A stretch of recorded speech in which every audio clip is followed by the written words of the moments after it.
Assalamualaikum warahmatullahi wabarakatuh. Waalaikumsalam warahmatullahi wabarakatuh. Bagaimana kabar hari ini? Alhamdulillah, luar biasa, tetap semangat, Allah Akbar. Oke, jadi hari ini kita akan mempelajari yaitu mata pelajaran coding dan kecerdasan artifisial. Sebelumnya saya mau satu orang untuk baca doa sebelum kita belajar. Ananda Andi Aisyah, silakan baca doa. Sikap berdoa, berdoa mulai. Bismillahirrahmanirrahim. Rabbi zidni ilman warzuqni fahman. Aira Andi Aisyah, Giats Ahmad,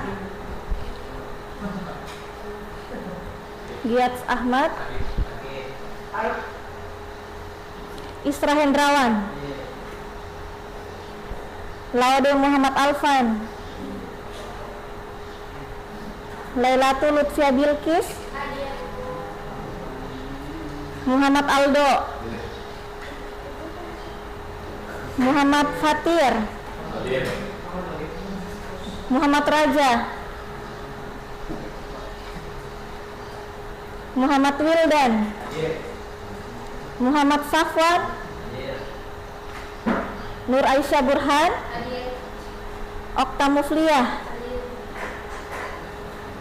Rena Ruskila, Dwi Fadila Ningsi. Oke, sebelum kita mulai pembelajaran, pertama-tama kita ice breaking dulu. Coba berdiri semua. Silakan berdiri dulu semua. Kita ice breaking dulu ya, supaya pembelajaran kita hari ini semangat. Jadi peraturannya adalah kalau ustazah bilang gajah, berarti kalian sebutnya kebalikannya, kecil. Kalau ustazah bilang gajah, kalian nanti bilangnya apa? Kecil. Kalau ustazah bilang semut, nanti kalian bilangnya apa? Besar. Kalau ustazah bilang ular, berarti apa? Pendek. Jadi ulangi lagi ya. Kalau ustazah bilang gajah, berarti kecil. Kalau semut berarti besar. Kalau ular berarti pendek. Jadi konsentrasi ya. Kita simulasi dulu. Gajah dengan tangannya juga. Ulangi ya, gajah, ular, semut. Jadi konsentrasi ya. Dan kita mulai. Nanti yang salah silakan mundur ke belakang. Paham ya? Yang salah silakan mundur ke belakang. Kita mulai. Konsentrasi. Yang pertama, semut, ular, gajah, semut, gajah. Jadi hari ini kita akan mempelajari tentang mata pelajaran coding dan kecerdasan artifisial. Yang pertama yaitu tujuan pembelajaran kita hari ini, pertama itu adalah memahami dan menerapkan logika dasar segitiga seperti syarat pembentukan dan jenis-jenis segitiga, yaitu sama sisi, sama kaki, segitiga sembarang, dan bukan segitiga. Yang kedua, tujuan pembelajarannya yaitu membuat flowchart atau diagram alir, menentukan jenis segitiga. Kemudian yang ketiga, menulis kode Python yang efisien untuk menerima input dari pengguna dan menggunakannya untuk membuat keputusan. Yang keempat, menggunakan struktur fungsi if, elif, else untuk membedakan jenis segitiga berdasarkan panjang sisi yang dimasukkan. Kemudian yang terakhir, menganalisis dan menguji program untuk memastikan output yang benar sesuai dengan input yang diberikan. Jadi hari ini kita akan ada 3 kegiatan. Yang pertama yaitu kerja kelompok, yang kedua adalah menulis kode program, dan yang ketiga adalah asesmen formatif. Nah, di sini ada pertanyaan pemantik. Apakah kalian pernah menulis kode program atau coding? Ada yang sudah pernah tulis kode program? Sebelumnya ada yang sudah pernah tulis kode program? Belum ada? Ada yang tahu apa itu coding? Jadi coding itu adalah kegiatan menulis kode program. Itu ya coding. Yes, Ustazah. Nah, Ustazah akan bagikan LKPD. Nanti kalian kerja kelompok. Jadi kelompoknya ada dua, yaitu kelompok Ikhwan dan Akhwat. Setelah itu kalian presentasikan di depan. Nah, soalnya adalah buatlah flowchart atau diagram alir menentukan jenis segitiga, yaitu segitiga sama sisi, sama kaki, dan segitiga sembarang. Nah, diketahui bahwa sisi 1 sama dengan sisi 2 sama dengan sisi 3. Maka perintahnya adalah cetak atau print segitiga sama sisi. Kemudian yang kedua, sisi 1 sama dengan sisi 2, atau sisi 1 sama dengan sisi 3, atau sisi 2 sama dengan sisi 3. Maka perintahnya di situ adalah cetak atau print segitiga sama kaki. Terakhir yaitu cetak print segitiga sembarang. Segitiga sama sisi yaitu segitiga yang panjangnya itu sisinya nilainya adalah sama. Misalnya di sini 5, di sini 5, di sini 5, maka dia disebut sebagai segitiga sama sisi. Kemudian segitiga sama kaki itu yang bagaimana?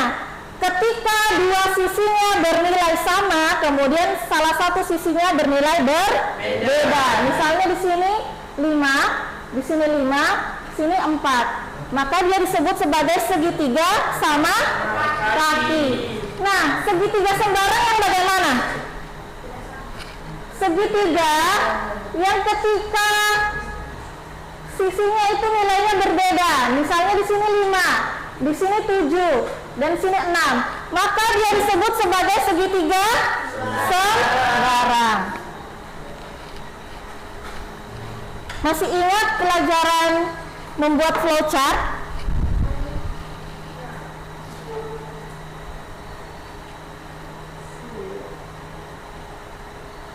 Nah, ini ya pelajaran sebelumnya, yaitu simbol-simbol dalam flowchart atau diagram alir. Di situ ada garis alir, kemudian ada terminator, dia dilambangkan sebagai oval. Berarti kalau terminator adalah mulai atau selesai dari sebuah program. Kemudian ada persegi panjang, yaitu proses. Kemudian yang ketiga ada gambar apa yang ketiga?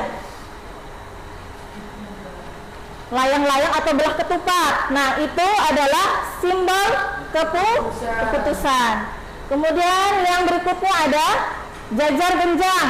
Nah, jajar genjang tersebut adalah simbol ketika kita menginput atau output dari sebuah program dan seterusnya.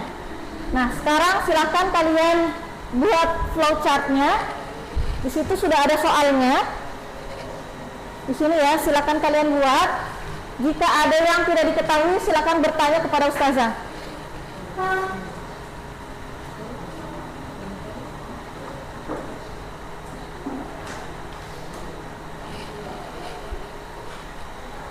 Berarti kalau membuat flowchart apa pertama? Mulai. Gambarnya apa? Oval ya. Iya.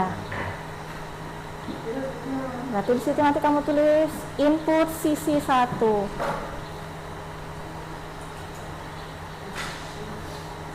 Kan ada 3 sisi yang diinput. Input sisi keberapa lagi?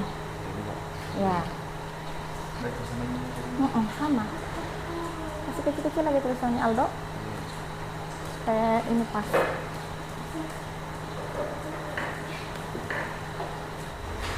Input ini. Ini apa namanya? Jajar genjang. Ya itu. Iya. Bisa berarti ini dulu tuh. Iya, berarti garis input. alir itu? Iya, garis alir, biasa terlalu panjang. Sunda? Iya. Ya, silakan maju ke kelompok akhwatnya.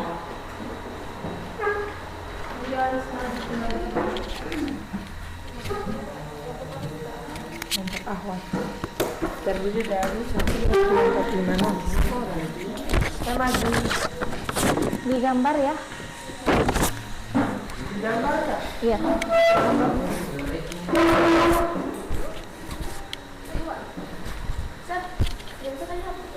Nah itu dia harus gimana? Yang kosong saja situ. Iya, yang kosong di tengah itu. Kasih yang terlalu besar gambarnya. Berbaris ya? Ya ini dulu tuh. Oh, pergi sini. Setelah situ. Setelah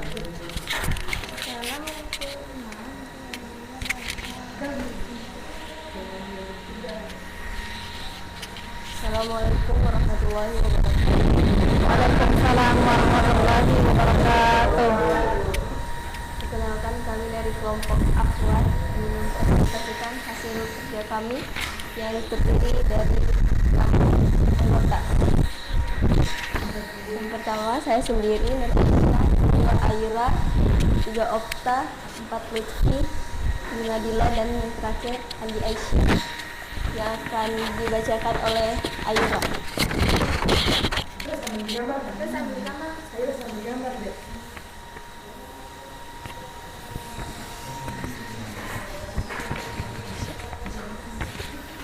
Lengkung itu? Hah? Garis lengkung? Garis Lengkung atau lengkungan atau gimana bisa? Oval saja?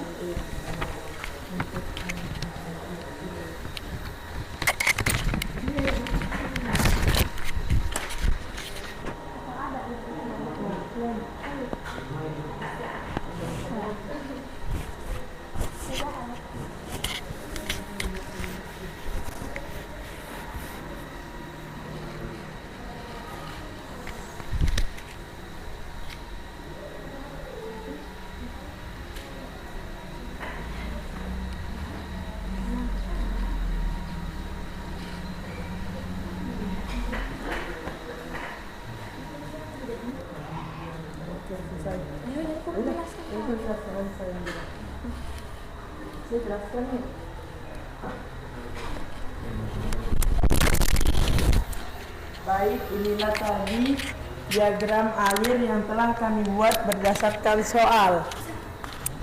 Yang pertama, untuk membuat diagram alir, kita harus membuat lingkaran oval sebagai simbol dari tanda star atau mulai.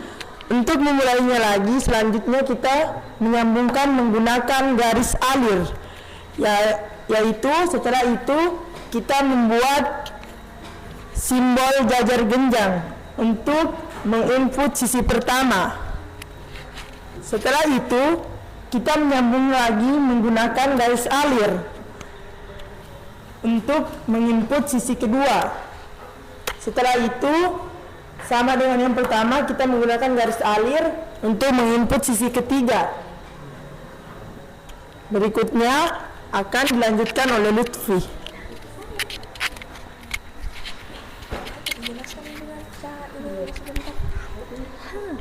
Apa namanya ini? Selanjutnya, setelah menginput sisi ketiga, kita tambahkan lagi garis alir lalu menggambar simbol segi 4, yaitu proses sisi 1, 2, dan 3. Jadi misalnya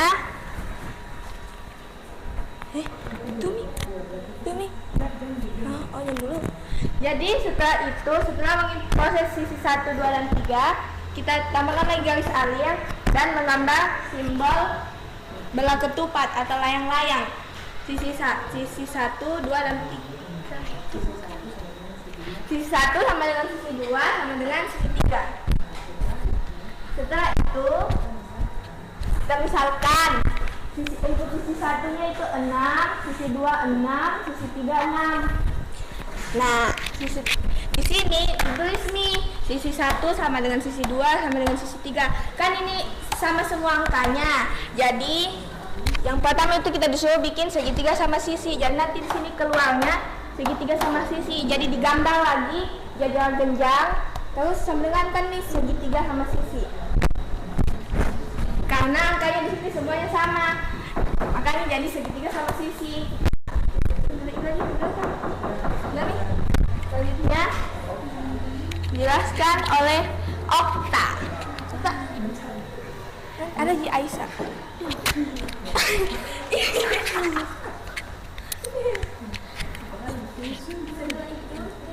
Setelah itu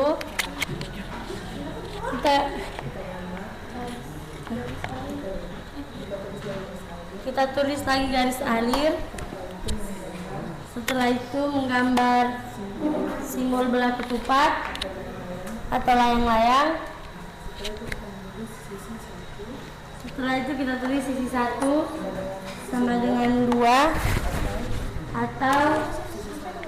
atau sisi 1 sama dengan 3 atau sisi 2 sama dengan 3. Setelah itu kita misalkan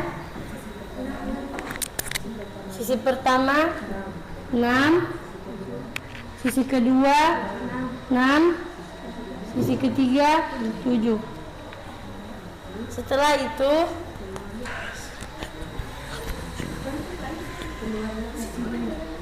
itu keluarlah hasilnya. Yaitu keluarlah hasilnya segitiga sama kaki. Karena sisi pertamanya sama, sisi keduanya sama, dan sisi ketiganya berbeda. Maka keluarlah outputnya yaitu segitiga sama kaki. Selanjutnya kita gambar lagi garis alir untuk memasukkan segitiga, untuk mengeluarkan segitiga sembarang, yaitu menggunakan simbol jejar genjang. Setelah dari ini semua, keluarlah hasil dari diagram alir dan selesailah hasilnya. Kenapa bisa ada keluaran segitiga sembarang? Karena kita misalkan sisi 1 6, sisi 2 8, dan sisi 3 9. Keluar segitiga sembarang karena tiap sisinya berbeda-beda. Ya, tepuk tangan ya untuk kelompok Ahwat. Nah, silakan tutup. Ini berbaris gitu. Sekian dari kelompok kami, kurang dan lebihnya mohon dimaafkan. Assalamualaikum warahmatullahi wabarakatuh. Waalaikumsalam warahmatullahi wabarakatuh.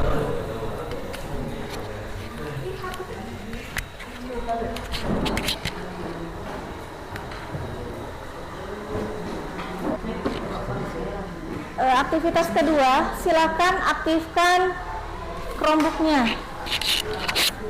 Sudah? Silakan di Google ketik online GDB. Di Google-nya ketikkan online GDB.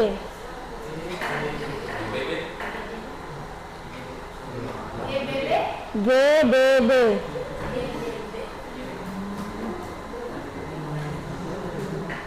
Nanti tampilannya seperti ini ya. Online GDB. Sudah? Di bagian kanan atas di situ ada language. Pilih Python 3. Ya. Language, bahasa Python 3.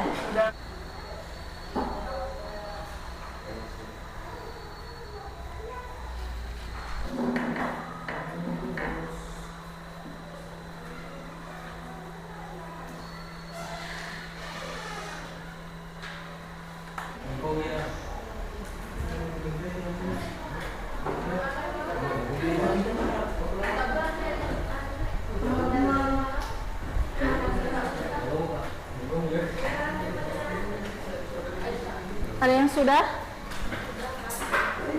Iya kan juga diikutin. Iya. Satu orang sudah berhasil ya. Lihat kertasnya baik-baik.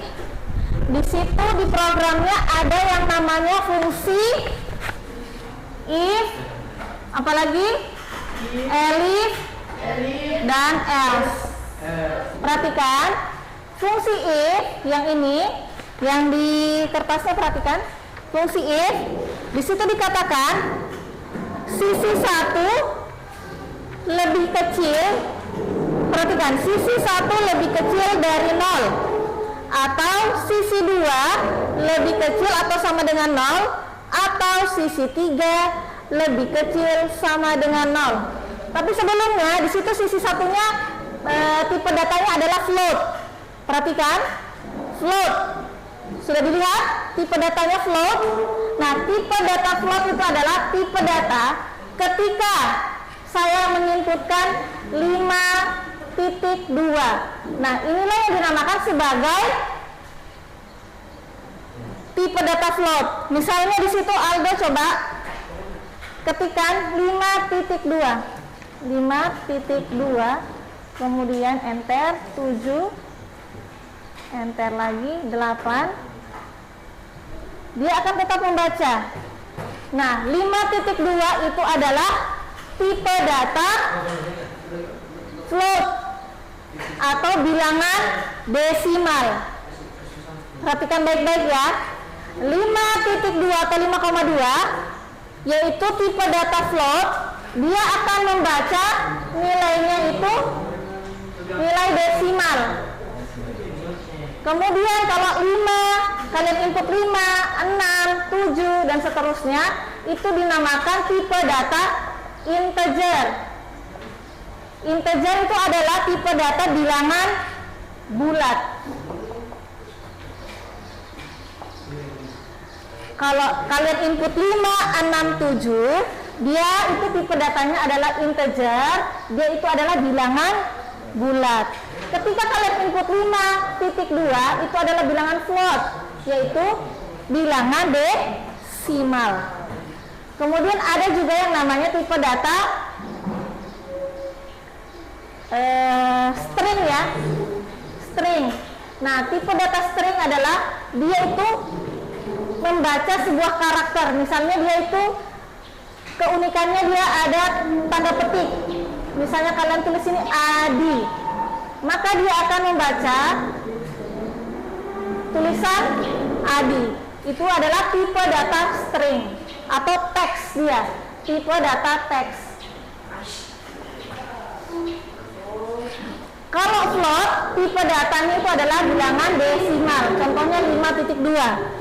Kalau integer adalah bilangan bulat, yaitu 5, 6, 7, minus 2, dan sebagainya. Nah, string itu adalah tipe data, dia itu membaca sebuah teks. Perhatikan, di situ di kertasnya, kita kembali lagi ke fungsi if, elif, dan else. Fungsi if digunakan ketika statement di situ bernilai benar atau true. Fungsi if digunakan ketika statement di sini sisi 1 kurang dari 0 atau sisi 2 kurang 0 atau sisi 3 kurang dari 0. Maka dia akan, kalau terpenuhi benar semuanya, maka dia true, dia itu true atau benar. If itu digunakan ketika statement tersebut bernilai benar. Kemudian elif digunakan ketika di sini tidak terpenuhi, maka dia opsional. Dia akan memproses yang namanya elif. Jadi opsional ya. Kemudian yang ketiga itu else. Else itu digunakan ketika kedua sisi ini bernilai salah. Jadi ini adalah false atau salah. Perhatikan di situ yang menentukan segitiga. Di situ ada if, elif, dan else. Sisi 1 sama dengan sisi 2 sama dengan dan sisi 2 dan sama dengan sisi 3. Misal, if, di situ kata if. Sisi satunya misalnya 5, sama dengan 5. Dan berapa? Sisi 2-nya 5. Sama dengan sisi 3-nya 5. 5 dengan 5 sama apa tidak? Ini sama apa tidak? Ketika ini benar, maka dia akan memproses if.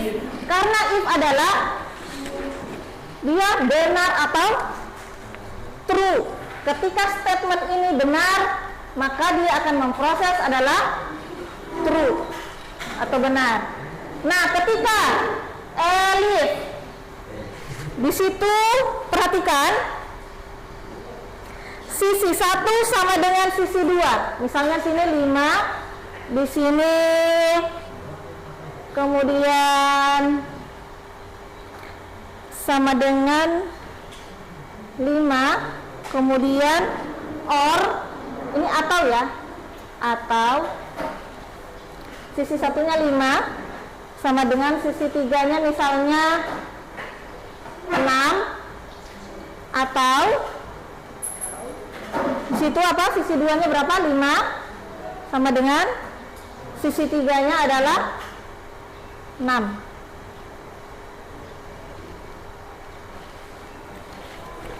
Ketika 2 ini benar, kemudian ini benar, kemudian ini tidak sama, maka dia akan memproses elif. Ketika salah satu benar dan 2 salah, maka yang dia proses adalah elif. Kalau misalnya di sini salah dan di sini salah, maka yang diproses terakhir adalah else. Itu ya. Sekarang silakan buka di Google-nya. Ya, keluar, silakan keluarkan.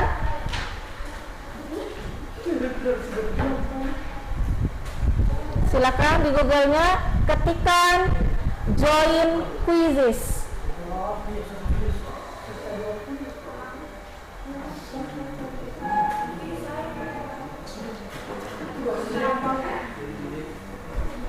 Nah, silakan masukkan kodenya yang ada di layar. Kemudian tulis namanya. Masukkan kodenya, kemudian tulis namanya.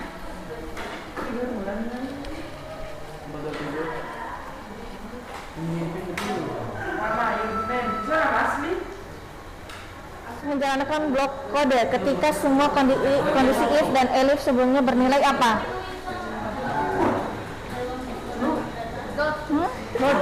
Kalau true itu, else itu apa? Oh, false. Iya.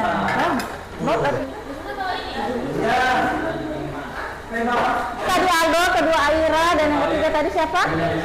Wildan. Oke, cukup ya. Oke, cukup semuanya. Ada yang mau ditanyakan? Ada yang mau ditanyakan tentang materi hari ini? Tentang materi if, elif, dan else. Pernyataan if, saya ulangi ya, pernyataan if digunakan ketika statement tersebut bernilai benar. Kemudian elif digunakan ketika statement if itu salah, kemudian dia sebagai opsional. Ketika if dan elif salah, maka yang dia cetak adalah terakhir, yaitu pilihannya adalah else. Jadi else itu adalah statement ketika keduanya itu bernilai salah, maka else itu adalah nilainya salah. Oke, cukup ya. Ustazah tutup pertemuan kita dengan sama-sama melafazkan hamdalah dan doa penutup majelis. Subhanallahumma wa bihamdika, asyhadu an la ilaha illa anta, astaghfiruka wa atubu ilaik. Assalamualaikum warahmatullahi wabarakatuh.